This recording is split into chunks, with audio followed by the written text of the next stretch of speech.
Hello, I'm Ronnie Eldridge. Welcome to Eldridge and Company. Mychal Daly gives us straight intelligence in short, simple sentences in his daily news column. Always he feels that the death of someone from a city neighborhood who dies protecting others is his most important subject. And he's written a lovely new book on that subject. So welcome, Mychal. Thank you for having me. Yeah, the book is about Father Mychal Judge. Yeah, who was the fire chaplain who died at the World Trade Center. And he was many more things before he became a fire chaplain. So. Yeah. You knew him very well? I did. Well, you know, I like to say I'm one of the 9,743,612 best friends of Mychal Judge. So. I felt that way too, because when he always came over and hugged me, and it was so nice. Yeah. We once drove home from the Jersey Shore with him. He had his plaid shorts on, and the shirt, he looked like he was straight out of, you know, some Ivy League place or something, going home from the beach. So tell us about him. Well, he was, I guess the big event in his life was when he was 3 years old, his father fell ill. With actually an ear infection. In those days, they couldn't do anything about them. And the father was in the hospital for 3 years. Oh, is that a mastoid? Is that what they used Mastoiditis, that's right. Yeah. And they wouldn't let children into the hospital, so his mother would take him and his twin sister and his older sister to the corner, and they would look up at the window on the third floor at the father on high. Yeah. And that's the only time he saw his father. And then when he was 6, his mother came home one day and said, "Your father died." And I think that the rest of his life he was kind of looking to fill that absence. Did you have access to papers or something? Some of his journals and appointment books, and even some, like the little money orders his mother used to send back to Ireland to the sisters. He had a hard time with his mother. Well, you know, Mychal has a twin, and he used to say, if you want to know how tough my mother is, I have a twin sister, and our birthdays are 3 days apart. And I used to think he was kidding, but it's true. Well, how did that happen? 3 days of labor with no drugs. Oh, my heavens. So you can imagine she was a little cranky. So was he preordained to be a priest? Did he always want to be? He almost literally was preordained. That's a great point. Yeah, okay. When he was 3, before he could even really pronounce it, he used to say, "I want to be a priest." And I think it may have been because he heard people, when his father was in the hospital, people would always address the priest as father, and he started associating father with priest. And but his mother was very religious. In her own way. She used to say, too much religion is no good for anybody. She used to knock the priests, but times got tough. She went right to the Sacred Heart of Jesus, and she used to drive the kids up to Sing Sing, and she would park and say, "This is what happens to people who don't go to Catholic school." Oh, please. That's not good. So he just started, he didn't go to, instead of going to college, he started. Well, he went to St. Paul's Grammar School, where he was seated in the back row and constantly told he was more or less worthless. Then he went to St. Francis Prep, where he was repeatedly beaten. There was a brother, Beningas, who used to beat him while he taught him how to conjugate love in Latin. And are you the one with a sense of irony, or did he have that also? Oh, he had it. Okay. That's one of the ways he got through everything. But I think the way it guided him through everything was that he had an impulse to look for what was good in any situation. So if you get seated in the back of the class and you never get any praise, the lesson he learned from that is the importance of getting praise. So he was always lavish with it. If you get abused in one place, you learn the importance of what a gentle touch could be. And I think that through his life, that's what he learned. And when he was 15, he decided he had to get out of where he was, and he had gone as a shoeshine boy into Manhattan. He used to go, and the nuns used to ask him to pick up mass cards at St. Francis Church. And he goes in one day, and there's a friar in his habit wearing sandals, and he says to Mychal, "You know, you're not going to get much business out of me." And Mychal looks down, and the guy's got bare toes, and then the friar laughed, and Mychal had never heard anybody laugh in church before. So when time came to think about going elsewhere, he applied to a Franciscan order, and he went off to the seminary when he was 15 years old. And he describes going with his little suitcase down to the Nevin Street subway station, changing at Penn Station, and riding a railroad they used to call the Weary Erie up to Callicoon in upstate, and then walking up a big hill. There was a huge tower with a cross on it. That was the seminary, and he made the mistake of going to the front door, and they told him no, around the back. So what was his mission? What drove him? Was it, I mean, what was the strength of his religion? I think he was determined, he was just unshakably convinced that God didn't scowl, that God grinned, that God smiled. And Dibner would talk about, his twin sister would talk about how, you know, times were very tough in the house. And he would love to just walk around. He would look for people who were, you know, having fun, being happy. And then that would kind of buoy his spirit. And then his impulse, if he saw someone who was down and out, would be to try to lift them up. But that's, so, I mean, I'm, you know, not a Catholic, and after many years, but he didn't really have little understanding. To him. He sounds like he's a different kind of Catholic also. Well, there was, you know, Dr. Religion. Madden, the burn doctor, came with his Jewish fiancée and said that, she said, well, I want to convert because we're getting married. He said, why? He said, you guys have been around much longer than him. If anybody should convert, he should convert. Oh, yeah. But so he graduated from the seminary and he became a priest, and he went, what, to New Jersey? First they sent him to Jersey, which was not easy for him. Yeah. Was he the main priest in the Well, he started out being he was Yeah. a junior priest in the parish, but everybody loved him. I mean, he would do, if people said they wanted confession, he'd say, okay, let's go. And then, so people were forever knocking on the door, and the pastor would answer the door, and they would go, oh, is Father Michael here? Because they only wanted him. That didn't please that was the first of many encounters he had right. with guys in charge. So he landed up on 33rd Street. 31st, yeah. 31st Street. Yeah. And he was there for years. He was, yeah. Yeah. And he started with the homeless. Right. And he started a clothing thing for the homeless. And there was a drop-in center on that street. Right. And word got out that this was the only homeless center where, first of all the clothes were good. Second of all, they made sure that they fit. It became like the Brooks Brothers of the homeless. So homeless people came from all over, and that did not go over big with the local merchants. So the center was shut down. But by then, Michael knew all of them by first name. And he'd walk on the streets and talk to them and everything else. They would go, Father Michael, hiya, James. Father Michael, hi, Robert. So it's across the street. The church is across the street from a firehouse. Yes, it is, yeah. Was he always interested in that kind of a thing? I think not. I think he always liked firemen, but I don't think he knew much about them. And the previous fire chaplain, his predecessor, would ask him to fill in was in the same friary, would ask him to fill in sometimes. And then when that poor fellow, Julian Deacon, passed away, then they asked Michael to take over, and he did. I think in part because he loved the lights and sirens. Yeah, he loved it, and they loved him. Oh, they did, Yeah. Unlike anybody else, even now. Yeah. You know, my husband, Jimmy, when he had the brain aneurysm and he was headed down to Phoenix to have it repaired, he decided he'd better go to confession. I mean, he hadn't been to confession a very long time. So he got all dressed up, and he went down to St. Francis. And he came home just like that. I said, you know, what happened? He said, well, Father Judge was the confessor or something, and that was it. So anyway. Michael would just say, "Are you sorry for your sins?" He said, Yeah. "Okay." Anyway, so, but he's become such a legend. Why? I think part of it was that picture of him being carried out of the tower, out of the ruins after the towers came down. He was the first recorded death? Yeah, officially recorded death. Yeah. He wasn't the first person who died. Those were the people who jumped, but he was. What did he do? He went in to help the firemen? He went in. He was just. Right? I think just a. No, I don't think it was. He was standing there. I think he just felt he should be with them, and he was praying and he was with them. And then someone said that there were a lot of bodies up in the plaza, and that they probably could use some attention. So he went up there, and then he was up there when the South Tower came down.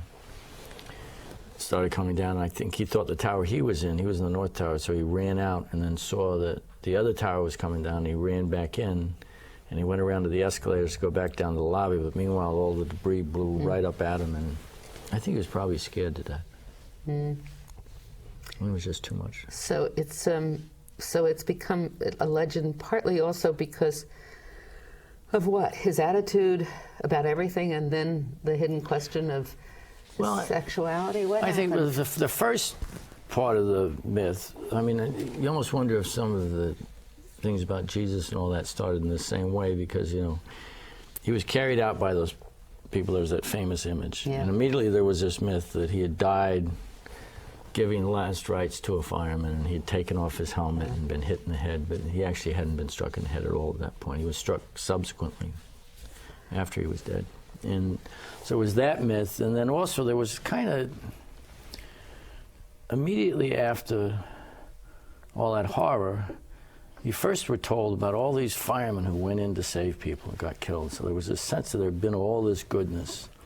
And that kind of inspired everybody else who wanted to help, and all the first responders, and then the second responders, and then the people who wanted to help them, and the people who donated, and people who held bake sales, and like the whole country held services, and the world was behind us, and there was all this kind of goodness. And I think that for some people he kind of came to symbolize that. And then at the same time, stories about him. and then and also like the Times ran those portraits of grief, and there was no bad people in those things. It was all the best. Everybody remembered everybody, which was kind of the way Mychal looked at people. And I think that with all that, people started thinking, well, this was the kind of personification of all that. And then probably the only person in that whole time who was killed, who had something written about them they might not necessarily have wanted written about them, was Michael Judge. And there were people who wrote that he was gay, who said that he was gay. Who started it, do you know? I don't know exactly who started. I know Fire Commissioner Tom Von Essen, I think he repeatedly said that Mike had come to him and said he was gay. So what? Exactly. But my feeling is it was really something, it was Michael's right to say it and not say it in life. And Are you surprised that he chose not to say it? No, because I think there were people he felt would be hurt by it. And I don't think he was miserable. I mean, it isn't like he was this tormented, angry soul who was ashamed of, or felt that he should be ashamed of who he was. At one point in his journals, he writes, "Nobody ever had two fuller lives than I." So, I mean, I think he felt both his lives were full. And would he have liked to have just been open about it? Yes, if for no other reason, then I think he felt that homophobia did hurt a lot of people. Right. But it would have made a big struggle also with the church, wouldn't it? It would have caused problems with the church, for sure. And he already had problems with them, just because they didn't like his style. And it might have caused problems with some of the people he held very close, who were very conservative Catholics. Yeah.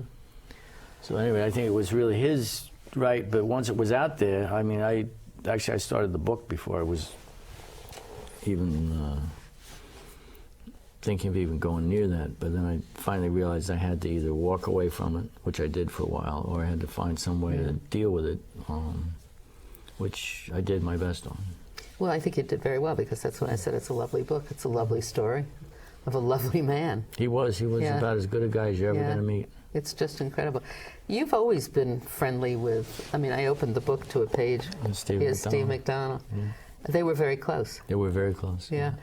And you've always been very moved, haven't you, by the police and the firemen who are injured or killed in the line of duty? Well, because, I mean, you have these kind of ordinary guys and gals, and then all of a sudden an alarm comes in or a radio run comes in, and they do these remarkable things for the sake of people they don't even know. Yeah. I mean, you can take a bunch of firemen who are just kind of, laughing and joking around. You think it's like a frat house without the college. And then that alarm comes in, and you'll see them. There'll be a burning building, and someone will say, there may be someone on the top floor. We're not sure. There may be some. They'll go right in. And, it's amazing to watch. Yeah. So it's different because this week you wrote about the demise of Lehman Brothers. And they're kind of the other end of the spectrum. It is. Yeah, it is. That contrast. What did you see? You wrote, and it was interesting because I said something about being on Wall Street. You said, no, Lehman Brothers isn't on Wall Street. It was Midtown. Yeah, it's just above Times Square. And as a matter of fact, there used to be a guy I knew who dealt three-card Monte on that same street. And he was always getting locked up. You know what Monte is? You'd take 3 cards, Yeah. right? You'd lay them out. Right. And you bend one of the cards so that the person who's watching thinks, oh, I know which card it is. And then when you're doing the shuffling, you unbend one card and bend the other. It's the only way you can cheat anybody is a dishonest person. Yeah. Because they're looking to cheat you. So, Yeah. I mean, it's certainly a lot fairer than anything that goes on Wall Street. But this guy, light bulb they called him, he got arrested again and again and again and again. And then when I went up to that same block yesterday on Lehman Brothers, and you see a cop standing there, you're thinking, oh, maybe they're going to lock up the CEO. But you know that's not going to happen. He's there to protect them. Huh? And they, they took other people's money. I mean, it's not their money. Right. And they wagered it in the most reckless way with the sole goal of immediate profit, because that translates into the yearly bonus. And they just... And they affected everybody's life. And it's just we're going to... The city of New York, oh, absolutely. the state of New York, cutting services to people who are going to need it in order to balance the budgets or to survive, right? The real estate market, they just totally made it a different market. Oh, they priced bonuses, everybody out of the absolutely. Getting a home. Right. And, I mean, even yesterday, you'd think, all right, they're broke, right? They blew everybody's money. You'd think they'd be taking the subway home, but no, they got a whole line of black cars out front. And they're paying these guys with vouchers. Lehman Brothers vouchers. I said to the drivers, I said, what makes you think you're going to get paid? Oh, they have to pay us. They got to honor this. Yeah. But how do you know? Right. So how long what happens now with them? They're Well, just they go out. to this bankruptcy procedure, and I think that people were saying yesterday that this other outfit, Barclays, is going to look to swoop in. And there are some kind of very valuable pick up some parts different parts of it. that they'll look to just kind of pick that and leave the rest of it. But there are all these debts. I mean, somebody's owed a lot of money, and someone's going to be out a lot of money. And meanwhile, these guys that collected these bonuses are just kind of walking away. They got it all. Let's go back to the World Trade Center, because you talked about that moment, those days of glory, right after it. So then what happened? It's become so mired, and it's been so used, right? Because it was What do so you think great. about it? I mean, there was this, the concert for New York, right? Yeah. Nobody cheered the movie stars, they cheered the firemen. I mean, Richard Gere looked like a joke up there, but Mike Moran of Ladder 3, boy, everybody went crazy. I can remember even after the tower came down, there was a big, I don't even know how it was so pristine, but there were these bricks of money that were just lying there. And people walked past it, no one even looked at it. And there were all these bits of paper that came down that was, said like, $243 million or something. Yeah, it's just gone in the air. Money just didn't matter. And then I think what changed it was when the Bush people used it to go into Iraq. They took all this patriotism, all this goodness, all this goodwill, and they didn't go after the guys who had done it.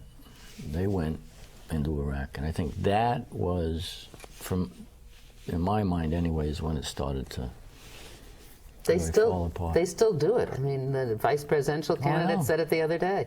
I know, we're going after the people. She's sending her kid to Iraq, right. to Iraq thinking it has something to do with the Trade Center. McCain went over to Iraq. He's got a kid there. He didn't even know who was trying to kill his kid. He didn't know Sunnis. He didn't know Shiites. I mean, you got a guy, he doesn't even know who's trying to kill his own kid. It's unbelievable. And it's this kind of... So it's what gave, I mean, the first time there was an explosion of the World Trade Center, it happened, and then it didn't happen. Everybody forgot about it. Yeah, And we immediately went back. Right. And, I mean, when the guys who did that, when the Al-Qaeda was on trial with the embassy case, I remember it was at the courthouse in downtown Manhattan. There was no press. The big press event where all the cameras, all the reporters were at Puffy Combs' gun trial. And everybody was going nuts about Puffy. And they had testimony. Basically, if you sat there and listened to that, you would have said, these guys are still trying to kill us. They're going to hit us again. I mean, but no one was paying any attention. Especially not the mayor when he built the... Oh, it was bunker in the air? bunker. And there were, and there were all these warnings, and if they'd paid proper attention, proper attention even to their own intelligence, we would have had some warning. There was none. nobody was held accountable. Even if you read the 9/11 Commission report, you'll notice that all these things, and at the end, they say, well, we really shouldn't blame anybody, that nobody's responsible. So you have 9/11, nobody's responsible. We go into Iraq, nobody's responsible. We got this crisis in Wall Street where like billions of dollars are disappearing. The whole city, the whole country is afraid of what's going to happen to me, what's going to happen to my kids. Nobody's responsible. Nobody gets held accountable for any of this. So it's amazing. What do we do? How do you correct that? I think, well, you correct it, you need, I think you probably need what you might call a regime change. Yeah. In a major way. But I think that what you need, first of all, is you need smart people. You can't have aggressively stupid people running things. I mean, the Bush, like, it's like he worked at being dumb. Worked ignoring, the subtleties and Cheney's worse. I mean, Cheney's whole thing is, forget the facts, forget the subtleties, let's just do this. Well, you see a little bit of that in Palin, and certainly see a little bit of it in McCain. And then you see the ego of a Rumsfeld. That's what I could never get over. How do you test somebody for their certainty of their sureness? I don't know. How do you do that? Well, he's a peculiar. because basically he didn't like Afghanistan because there weren't enough targets to bomb. He was just absolutely. You're right. It's a certainty, but I think it's a certainty that's not based upon anything but reading, his own. Right. Yeah. It's just because I'm wonderful. Right. It's the same certainty as because these I'm guys. So smart. This guy who ran Lehman Brothers, right? Right. Exactly. A week ago, he's saying, "Oh, we're okay. We're okay. We'll do this." And even when he's trying to sell the thing, right? It's a fire sale. When he's insisting it's worth twice what it really is worth. It's like Enron, right? Yeah, but it's ego coupled with ignorance. You told me a story about two friends, one at Bear Stearns, the other at Lehman Brothers. These two kids who were having dinner, and the one kid had been working at Bear Stearns and had just lost everything. So he tells his friend who's working at Lehman Brothers, listen, you sell that stock. And he says, no, I work on the executive floor. They tell me everything's okay. They wouldn't lie to me. He says, that's what they told me, sell that stock. And the guy didn't sell the stock, and yesterday or Sunday he got wiped out. So it's a whole combination, because it's the same thing with the war and everything else. People who, some of us knew the war was wrong from the beginning. It's just intuitive and instinctive. You just knew that there was no reason to have this war. And other people who kept quoting what other people told them. There's also ignoring common sense. Common sense in history would have told you that it was this war in Iraq is going to, all you had to do was look at Churchill and the Brits' experience there, but even common sense would have told you this is madness. If you look at the present thing on Wall Street, you say to yourself, wait a minute, they're buying all these subprime mortgages, right? And then they're leveraging on the basis of those. And then buying an apartment for yourself with $35 million right, and cash. everything's predicated on right. everything being forever worth more than it was 5 minutes ago. What happens if it drops a little bit? And, the answer we're seeing right now. But, again, common sense would have just told you, wait, there's a problem. Right. Is that the old story about, what was his name, the labor leader from the TWU? What did he even say, change my mind or common sense? Quill? Quill, when he wanted a 3-day weekend, and they said, what, it didn't come out in the settlement, what happened? I can't remember if he said, change my mind or common sense. I don't remember, but it is, and it's a very important ingredient, and people just pay no attention to it. It's a fascinating thing in politics, because we need it so much, and it doesn't seem to surface anyplace. I don't know why. Well, it's interesting. If you look at the way cops and firemen operate, the good ones, I'm not talking about the brutal cops, but the basic cops and firemen, most of it's common sense. They'll look at a situation, they'll say, all right, what's going on here? Okay, what's the best thing we can do here? And they do it. And it's just basic common sense coupled with experience. And, if you had, for some reason, it never seems to rise up higher. Right. I guess ego must be the thing. I don't need to look at things. I don't need to figure out what's going on. I know just because I'm wonderful. So. Right. I have a 7-year-old grandson who doesn't need to take swimming lessons, 6 years old, because he knows how to swim. He doesn't need his piano lessons. He knows how to play the piano. I can think, oh my goodness, you've got to change. Anyway, let's hope that we see some redemption in this campaign and in this election. Well, I mean, people, where is their common sense? I don't know what they're thinking. The Obama thing, I mean, I guess the one thing that worries you don't really know how big a factor race is going to play until you have until that curtain gets closed. You know, there are a lot of people. He did better in the caucuses because I think people are embarrassed to say, I don't want to vote for the black guy. But I don't know, let's hope that, it would be wonderful if he won because it would mean we're better than we fear that we might not be. It's one of those moments that we always pray for, right? Yeah, because then, you know, I mean, Michael's feeling was always you got to look for the best. And if you look for the best and recognize the best, that makes it stronger. And if it happens, and I think that's the way Obama, if he's going to win, that's the way to win, is not, you know, worrying about Palin and answering this and answering that. I think he's just got to go ahead and be who he is and talk about what he thinks is important. Well, and let's hope that Michael's tradition carries. It would be nice. It's a wonderful book. It's called The Book of Mychal, The Surprising Life and Heroic Death of Father Michael Judge. It's written by Michael Daly, my guest. Thank you very much for Thank you for coming. having me. It's very nice. Thanks.